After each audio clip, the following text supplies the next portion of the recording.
Est-ce que c'est le troisième âge après l'âge des concepteurs et des paysagistes, ou est-ce que ce que vient de dire Max à propos, c'est que finalement complexité des projets qui sont des projets qui finalement étaient, j'ai bien compris, un peu en rade, quoi, hein, pour une grande partie dans la typologie des sites dont on parlait tout à l'heure. Du coup, c'est le retour des concepteurs pour répondre à la complexité. Ça, c'est la vision positive de Max, qui adore les architectes en plus. Moi, je la partage en partie. Enfin, je dirais que les architectes et les paysagistes, on va globaliser, les concepteurs, je pense, ont la capacité, et ça peut leur faire du bien parce que ils ont eu tendance à s'extraire un peu de la société depuis un certain nombre d'années, hein, c'est pas récent, mais globalement ils ont eu tendance à s'extraire de la société, souvent d'ailleurs en se retranchant derrière une sorte de génie incompris. Je pense que les concepteurs ont la capacité intrinsèque, par le projet, puisqu'on apprend à faire du projet, à résoudre des situations complexes et à mettre ensemble des acteurs multiples. Donc, je pense que dans les nouveaux groupements, moi ce que je constate, ce qu'apprennent déjà, ceux qui apprennent énormément de choses, c'est avant tout les opérateurs, les promoteurs classiques, qui deviennent des opérateurs plus agiles et qui apprennent à travailler collectivement et en mode projet. Et je pense que ça c'est bénéfique et que c'est un peu une vision positive que je donne, mais il y a tout un tas de cas sûrement, mais je pense que les concepteurs se retrouvent dans des situations d'être un peu capables de faire des synthèses entre des contraintes, des acteurs très différents, et donc d'être, puisque c'est eux qui en plus ont dans les mains la capacité de formaliser la réponse, ils ont effectivement cette capacité-là. Donc, je dirais que le troisième âge, parce que je suis assez d'accord quand même avec Nicolas, le troisième âge dans ta classification sur la programmation, c'est sûr que la programmation prend une importance extrêmement forte. Quand c'est intéressant, c'est que tous les acteurs ont quelque chose à dire sur la programmation, ça arrive à être un débat et une production collective. Et évidemment que ça devient concret lorsqu'on va chercher justement des personnes qui sont capables de s'engager pour porter les usages, porter économiquement le développement des programmes imaginaires. En t'écoutant, je réfléchissais et je me disais que il me semble qu'il pourrait y avoir, alors je ne sais pas si c'est un quatrième âge, mais il pourrait y avoir quelque chose d'un peu intéressant, ou en tout cas un peu nécessaire dans tout ça, qui est... Enfin, moi, j'ai l'impression qu'on a besoin de réfléchir dans ces projets-là à une ingénierie économique, une ingénierie peut-être même financière d'ailleurs, qui est un métier très peu développé. Alors on pourrait dire qu'on a tous, et en tout cas les concepteurs l'adoptent petit à petit, qui est finalement une sorte de bon sens économique,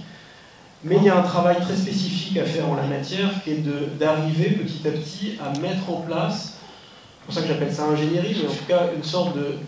d'armature de travail, et c'est pas que les opérateurs qui font ça, parce que ils le font bien sûr,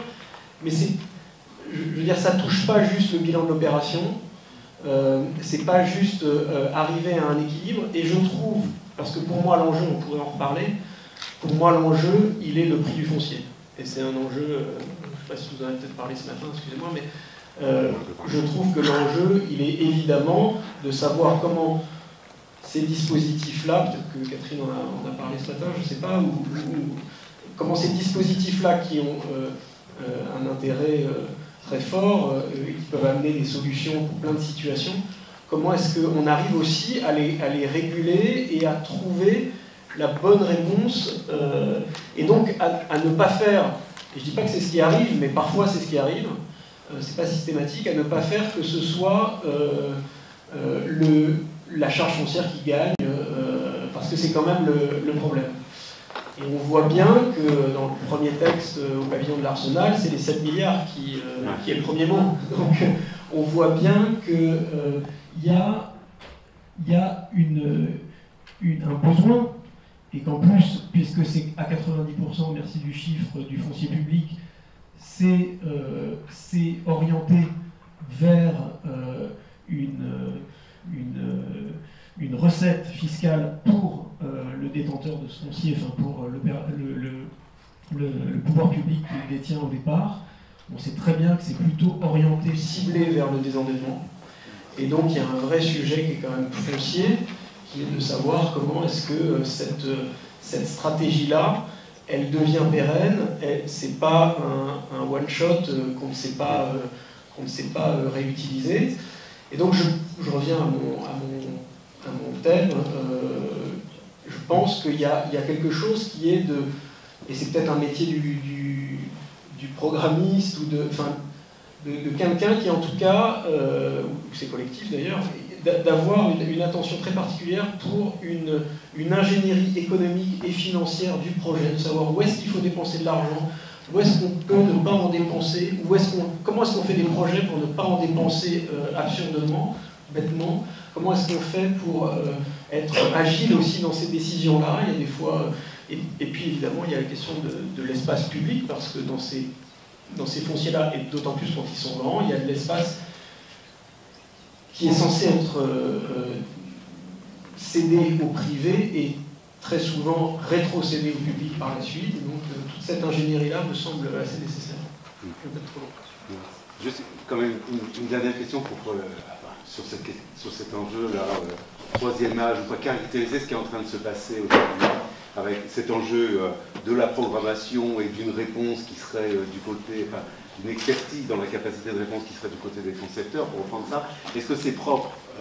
à la période, aux enjeux autour du Grand Paris, ou est-ce que c'est propre au dispositif des appels à projets? C'est-à-dire que tu es, enfin, dans l'agence TVK,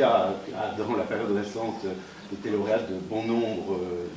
d'opérations complexes, je sais pas, je pense à Bobigny par exemple, des opérations de ce type. Quelle différence tu fais, je dirais, du côté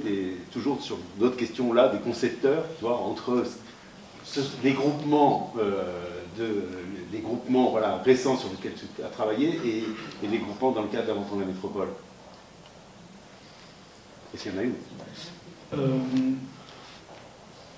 Ouais, je dirais qu'il y a effectivement une sorte d'extension du domaine du réinventé. Le réinventer à diffuser, à influencer tout un tas d'autres types de consultations. Effectivement, on en fait un certain nombre qui sont des consultations qui ressemblent et dans lesquelles on demande,